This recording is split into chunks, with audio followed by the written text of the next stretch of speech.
Le pouvoir d'achat et la santé, c'est aussi une de vos grandes préoccupations et c'est le thème de cette journée d'ailleurs sur France 3 et France Bleu grâce à l'opération Ma France 2022. Ce soir, on se penche sur les déserts médicaux. Dans quelques instants, Marilyn Fournier nous détaillera les propositions des candidats. Mais d'abord, exemple dans les Ardennes où le manque de médecins se fait sentir au quotidien.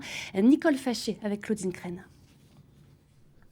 Dans cette maison de santé de Carignan, il ne reste que 2 médecins sur 5. Trop peu, les rendez-vous s'enchaînent.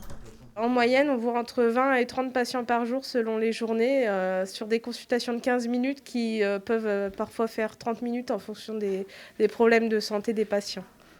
La pénurie de médecins est prégnante dans cette communauté très vaste qui regroupe 50 communes. Elle compte un médecin pour 1700 patients. Ce que je n'accepte pas, ça fait 3 fois qu'on n'a pas notre médecin traitant.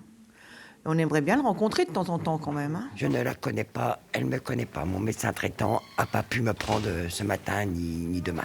Nous, on a notre médecin traitant, mais quand elle est absente ou en congé, on prend ici un rendez-vous. C'est assez rapide, surtout avec le cabinet de téléconsultation. Avec la communauté de communes, on essaye de mettre des leviers et d'essayer de trouver des médecins. Mais le problème, c'est que ce n'est pas à notre niveau, quoi. Il y a un problème au niveau national.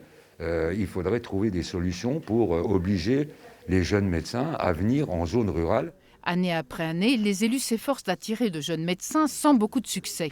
Nous avons mis en place les maisons de santé, on a investi des millions d'euros. Ensuite, nous avons mis en place des logements prêts à accueillir les médecins ou les remplaçants ou les internes.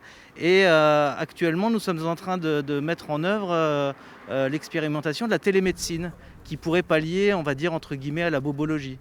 Dans les Ardennes, il faut plus d'1 an pour obtenir un rendez-vous chez certains spécialistes. Il manque des médecins partout. L'hôpital de Charleville-Mézières n'a pas le choix. Il embauche des médecins remplaçants à prix d'or pour répondre aux besoins d'une population venue de tout le département. Pourquoi vous êtes venu ici? Pour le rhumatologue. Et c'était pas possible de le faire à Sedan? Non, il y a des examens qu'on fait là, ils le font pas à Sedan. Moi, c'est la vésicule biliaire. J'ai un calcul de 1,6 cm. Et donc, ils doivent me l'enlever parce qu'en fait, elle est inflammée.